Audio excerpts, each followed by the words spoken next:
can't stand the way Michael Jackson has been portrayed in the days since his death. Now, you know some of the portrayals, that he can't sing, that he can barely move, that he's addicted to Diprovan, that somebody provided these drugs. What is it that you couldn't stand about the reporting, and how do you refute it?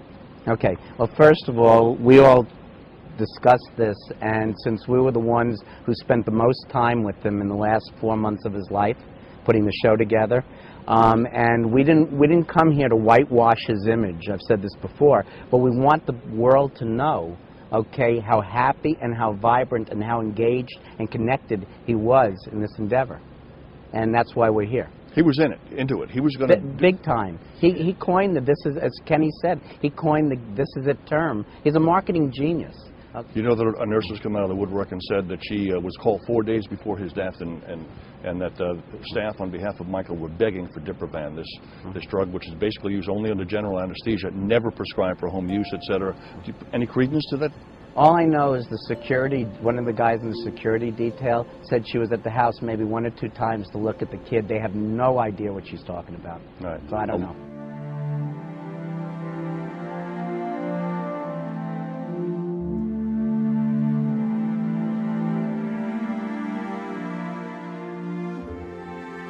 And your involvement with Michael Jackson began several months ago. When was it that you met and that he began asking you about the drug Diprovan?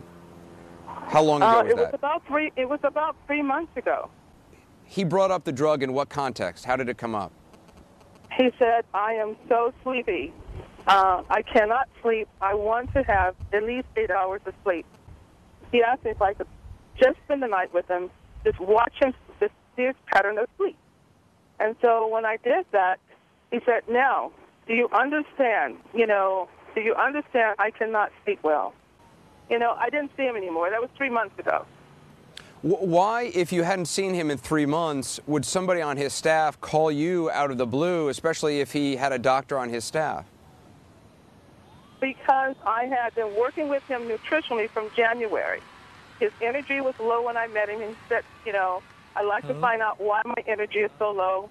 Only thing I thought of is he recalled the symptoms I was telling him he might have. How'd you come to start with Michael? About in the latter part of January, I had a call that he wanted someone to see his children. They had a slight little cold, and I was asked to come in and see them. How did he know about you? Through a friend. Then Michael asked me, well, what do you do? I said, well, what's going on with you? And so he started telling me that I'm just tired. I've just been a little fatigued. And I said, okay, well, why don't we just set up and do anyone with fatigue, if they present in a clinic, we do a complete lab work. And what did you learn from all that? From all that, I didn't learn that there was... Did you check his blood out? Yeah. And? And medically, or nutritionally, I didn't find anything other than just a little low blood sugar. Now, when you first started trying to help Michael Jackson, I believe on February 1st, 2009, you'd gone out because the kids had cold-like symptoms? Yes. I started with the kids in January 29th. That was my first time going to Michael's house. Okay, and then you went back the following day, February 1st, 2009, to offer some of the vitamins and nutritional assistance to Michael Jackson. Yes. And eventually, you, on a future date, you're able to get the lab results with the detailed analysis from the laboratory, correct? Yes. And you're able to go through those lab results with Mr. Jackson?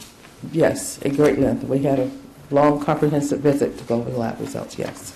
And you have, again, just going through your medical records, you have progress notes for the following day of February 2nd, 2009? Yes. You have progress notes for February 3rd, 2009? Yes. And again, in each of these notes, you're documenting his complaint, if any, present illness, if any, your findings, your impressions, your recommendations. You also list if there's going to be a future appointment, things of that nature, correct? Yes. February 16th, you document all of this in a progress report, again noting his blood pressure, is that correct? Yes, So there had been an improvement. greatly. And this was through your advice of discontinuing Red Bull drinks, giving him vitamins, and following up on his nutritional needs. Yes, And your notes continue then, for example, March 9th, 2009, there's a progress report where you note some of his vitals, correct? yes, Lab results from March 4th, 2009, consultation for lab results. So is that the day that you again went through these lab results with Mr. Jackson? yes, And did your care of Mr. Jackson in this regard continue after that date? yes, Going to March 13th, 2009? yes, Okay. March 16th? yes, And this documentation continues through March 20th, 2009, yes, March 24th, 2009. yes, April 12th was an Easter Sunday, is that right? yes, Or at least on your records you show it's an Easter Sunday. yes, And you went out to Michael Jackson's house, yes, and he told you that he needed products for sleep, but without specifying those products. Is that right? yes, Okay. And then on the 19th, you went out again to his house? yes, Okay. And then he brought up the idea of you to come and stay with him that night? yes, All I know is the security, one of the guys in the security detail said she was at the house maybe 1 or 2 times to look at the kid. They have no idea what she's talking about. Right. So I don't know.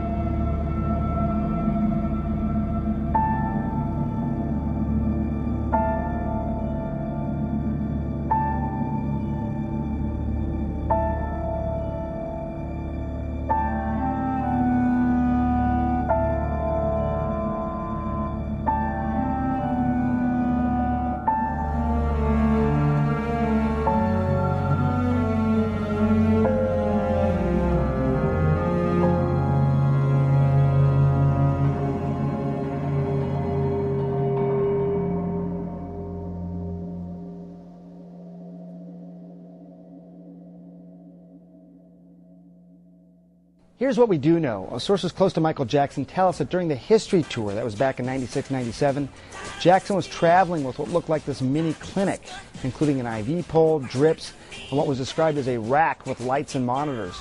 Our sources who had the opportunity to see Jackson at various points on the tour say Jackson was traveling with at least 2 doctors, one of whom was anesthesiologist Dr. Neil Ratner. Now, one source says he asked Ratner about all that elaborate equipment, and Ratner said he was there because Michael couldn't sleep. Ratner went on to say, according to one source, that I take him down at night and then I bring him back up. Now, sources said Michael Jackson often appeared groggy, and when the source asked Jackson specifically about all the equipment, he just said that he needed some sleep. I'm very upset. I'm distraught. Michael was a good person. I can't talk about it right now. It's really something I don't want to talk about right now. I lost a friend, and I feel very badly about that.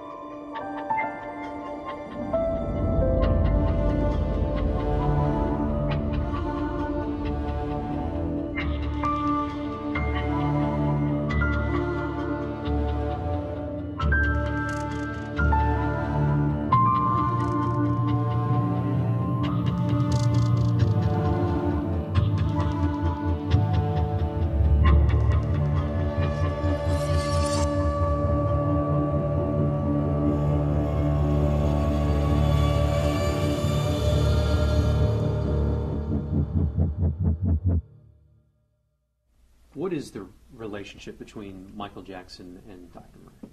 Well, they're friends, primarily. Let's start there. They're first and foremost friends. They've been friends, well, since 2006. It was just recently that, that Dr. Murray became his private physician. The production company that was putting together Michael Jackson's show in Europe hired him to be available on a continuous basis for Michael Jackson as he went through the rigors of training and preparing for for the shows, and of course the shows itself. We're talking about 50 shows, a very short period of time. They wanted to make sure that there was medical supervision. How did they become friends? Well, in 2006, Michael Jackson was in Las Vegas. Dr. Murray has a practice there in Vegas, and one of Michael Jackson's children was sick with a virus, and he had been referred to Dr. Murray, and Dr. Murray came out at very short notice, late at night, and took care of the kids, and they developed a relationship from there. Dr. Murray, does he have a relationship with the Jackson family, other members of the Jackson family? He doesn't. He doesn't know them? They don't know him very well? No, he doesn't know the Jackson family very well, and there's specific reasons for that, and that's for the family to reveal. But no, he doesn't know the family very well.